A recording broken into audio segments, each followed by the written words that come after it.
వెంటనే మోక్షం పొందడానికి మాకు సులభమైన మార్గం ఏమిటో చెప్పండి అన్నారు. అప్పుడు చెప్పారు ఆయన,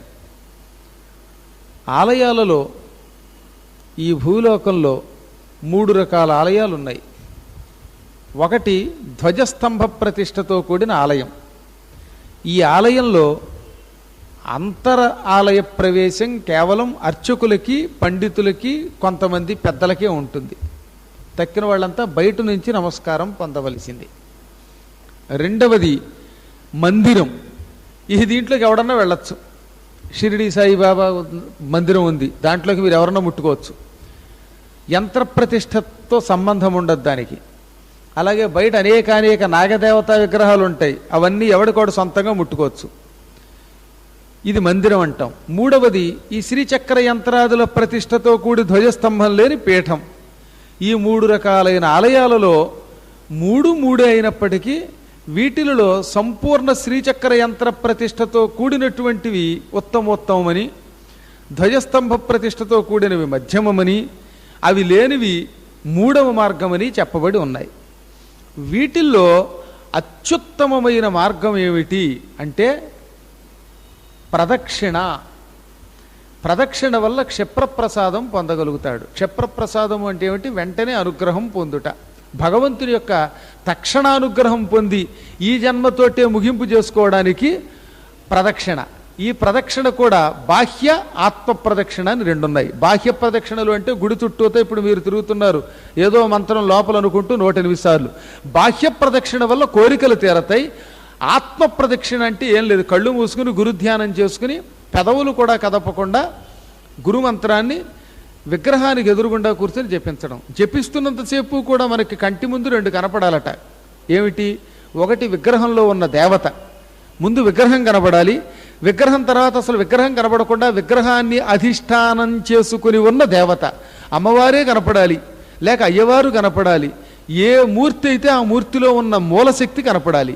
ఆ మూలశక్తి కనపడి ఆ క్షణం తర్వాత మళ్ళీ గురువు కనపడాలి. గురువు శక్తి ఈ 2 ఒకదాని తోట కనపడాలి. కొంతకాలం పోయాక ఈ 2 పోవాలి.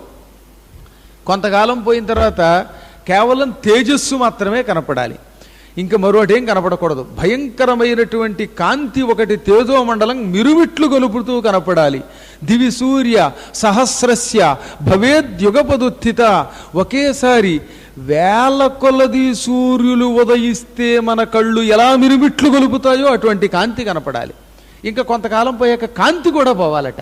కాంతి కూడా పోయి జలధరింపుతో వెన్నుపూసలో నుంచి చైతన్య ప్రవాహం కనపడాలి. ఏదో శక్తి కదులుతోంది. ఆ శక్తి మీకు ఎలా ఉంటుందో చెప్పమంటారా? వెన్నుపూసలోంచి పాము వెడితే ఎలా ఉంటుంది అలాంటి ఒకనొక చైతన్యం కనపడాలి. ఈ 3 అయ్యాక ఇంకేం ఉండదు, ఆనందం తప్పే ఉండదు. కళ్ళు మూసుకుంటే ఏదో తెలియకుండా ఆనందం, తన్మయత్వం అనమాట. ఆ తన్మయత్వాన్ని వర్ణించలేం, అది ఆత్మానుభవం. ఆత్మానుభవం అనిర్వచనీయం. మోగవాడు బెల్లం తిని దాని రుచి ఎలా ఉందో చెప్పమంటే ఎలా చెప్పలేడో మనం కూడా మన ఆత్మానుభూతిని అంత తేలిగ్గా పైకి చెప్పలేం. అది కేవలం అనిర్వచనీయం, అనుభవించవలసిందే. అనుభవైక వేద్యమైన దివ్యానందాన్ని, నవ్యానందాన్ని అందించేది శాశ్వతోపాసన అన్నారు. శాశ్వతోపాసన అదనమాట. ఈ ఆనందం అంత తేలికగా రాదు, 1,00,000 కోట్ల జన్మలెత్తితే గాని రాదన్నాడు అంత ఆత్మానందం. కానీ అనుభూతి ఎంతో కొంత మనం అనుభవించి పొందవచ్చు. 1 సెకను లిప్త కాలం అనుభూతి కలిగిన అది ఈ జన్మకి చాలు అన్నారు. ఆ లిప్త అనుభూతి కోసమే మనం నిరంతరం కళ్ళు మూసుకుని సాధన చేయాలి. అరగంట సేపు కళ్ళు మూసుకుని తెరవకుండా పక్కనున్న శబ్దానికి కిక్కురు మనకుండా ఆత్మానుభవం పొందగలిగిన వాడు మహోపాసకుడు అన్నారు. శరీరములో ప్రతి అణువణువు పరమాత్మ స్వరూపమే. అదే మనకి శ్రీచక్రం చెబుతున్నది. శ్రీచక్ర ప్రాణాహ ఇహ ప్రాణాహ శ్రీచక్ర ప్రాణాహ. ఇదిగో ఈ నాలో ఉన్న ప్రాణములు శ్రీచక్రములో ఉన్న నవావరణములే. మన శరీరములో 9 రంధ్రాలు ఉన్నాయి కదా, ఈ 9 రంధ్రములే శ్రీచక్రములో నవ ఆవరణములట. కళ్ళు, ముక్కులు, చెవులు, నాలుక, ఆపై మల మూత్ర ద్వారాలు, నాభిస్థానము, ఈ మొత్తం ద్వారములు నవరంధ్రములు కూడా నవ ఆవరణములుగా ఎదురుగుండా ఉపాసనలో భావించుకుని ఈ ఆవరణలో ఉన్న ప్రాణములు అందులో ఉన్న ప్రాణాలు మన శరీరంలోకి వచ్చేలాగా ఆవాహన చేసుకుని కళ్ళు మూసుకుని ధ్యానమగ్నులై ఉండడమే అసలు సిసలైన శ్రీచక్ర ఉపాసన, యంత్రోపాసన. యంత్రం అంటే ఎదురుగుండా యంత్రం పెట్టుకుని కేవలం కుంకుమ పూజ చేసినంత మాత్రం చేత ఎన్నాళ్ళు కుంకుమ పూజ చేసినా అమ్మవారి పాదాలు కందిపోవడం తప్ప, లేక యంత్రం పూడుకుపోవడం తప్ప, ఈ మనం కళ్ళు మూసుకున్నప్పుడు మన మనస్సు ఆ యంత్రంలో లీనమై యంత్రం మన హృదయంలోకి రానంత వరకు ఈ పూజలు ఎన్ని చేసినా దండగే. బాహ్య పూజల వల్ల లాభంలా. గభీరే కాసారే విశతి విజనే ఘోర విపినే విశాలే శైలే చ భ్రమతి కుసుమార్ధం జడమతి సమర్ప్యైకంచేత సరసిజముమానాథ భవతే సుఖే నావస్థాతుం జనయహ నజానాతి కిమహో. శంకరాచార్యులు వారు ఏనాడో చెప్పాడు, లోతైన చెరువుల్లోకి దిగుతారు పువ్వులతో పూజ చేయాలనుకున్నట్టు ఒకడు. ఒక భక్తుడు శివుణ్ణి పువ్వులతో పూజ చేయాలి, ఈ సృష్టిలో ఎవ్వరూ ఏనాడు చెయ్యని గొప్ప పువ్వులతో పూజ చేయాలనుకున్నాడు. ఆ పువ్వుల కోసం లోతైన చెరువులోకి దిగాడు, ఎత్తైన కొండలెక్కాడు, అడవుల్లోకి తిరిగాడు, ఇలా రకరకాల ప్రదేశాల్లోకి తిరిగి ఎక్కడెక్కడ నుంచో పువ్వులు పట్టుకొచ్చాడు. కానీ ఈ పిచ్చాడికి తెలియంది ఒక పువ్వు తన దగ్గరే ఉంది అని. ఏమిటా పువ్వు? అది అడవుల్లో దొరకదు, చెరువుల్లో దొరకదు, చెట్ల మీద దొరకదు, మరొక ఏకాంత ప్రదేశంలోనూ దొరకదు. అదే తన మనస్సులో ఉన్న పుష్పం, మనఃపుష్పం, హృదయ పుష్పం. ఈ మనస్సుని ఒక్క పద్మం కనుక భగవంతునికి ఇస్తే ఏనాడో మనం సుఖం పొందేవాళ్ళమట. ఈ మనఃపద్మం ఇవ్వకుండా మిగిలిన పనికి మాలిన పువ్వులు మాత్రమే ఇస్తున్నాం. ఈ మనఃపుష్పం ఇవ్వడమే మంత్రపుష్పం అంటే.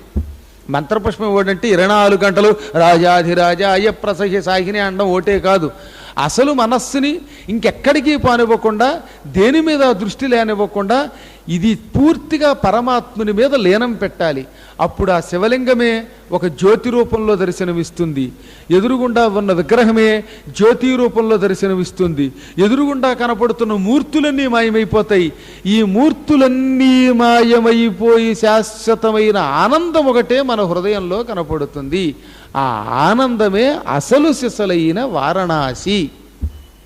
అది ఈ ఎడమవైపు ఉన్న ముక్కులో ఉన్న నాడి ఇడానాడి, ఈ ఇడానాడే వరణ. కుడివైపు ఉన్న పింగళ అనే నాడే అసి. ఈ వరణ అసి అనే 2 నాడులు కలిసి భ్రూమధ్యంలో కలుస్తున్నాయి, అంటే కనుబొమల మధ్యలో. ఈ కనుబొమల మధ్య ప్రాంతమే వారణాసి అన్నమాట. వారణాసి అంటే మోక్షస్థానము అని అన్నారు. వరణ అసి అని 2 నదులు ఉన్నాయి. ఈ 2 నదులు గంగా నదిలో కలుస్తున్నాయి. గంగా నదిలో కలవడం వల్ల ఈ 2 నదులకి మధ్యలో ఉన్న స్థానాన్ని వారణాసి అన్నాం. ఇటు వరణ అటు అసి వచ్చి గంగలో కలుస్తూ ఉంటే ఈ 2 నదులు గంగలో కలిసి ప్రవహిస్తున్న మధ్యస్థానమే వారణాసి. ఆ వారణాసి భౌతికంగా బయటే లేదు, మనలో ఉంది. అదే మన భ్రూమధ్యస్థానం. ఈ భ్రూమధ్యస్థానంలో అలాగ దృష్టి కేంద్రీకరించి అక్కడ ధ్యానం చెయ్యాలి. గురుమంత్రాన్ని ధ్యానం చేస్తున్నప్పుడు అక్కడ వెలుతురు వస్తే వాడు సక్సెస్ అయినట్టే, విజయం పొందినట్టే. క్రమంగా వెలుతురే సహస్రార కమలంలో ఉన్న ఆనంద జ్యోతి, ఆనందరసం, అదే శుద్ధ చైతన్యం, అదే శుద్ధ పరబ్రహ్మం. ఆ శుద్ధ పరబ్రహ్మం నిరాకార స్థితిలోకి తీసుకుపోతుంది మనల్ని. దానికి గుణం ఉండదు, రూపం ఉండదు, కర్మ ఉండదు, ఏదో తెలియని ఆనందం. ఆ ఆనందం ఎవడం నిర్వచించలేం. ఆనందమును గురించి నిర్వచించడానికి అవకాశం ఇవ్వని మహోపాసనయే మనలో శాశ్వత ఉపాసన. అది వారణాసి క్షేత్రం సుమా. ఇవి ఎలా వస్తాయి?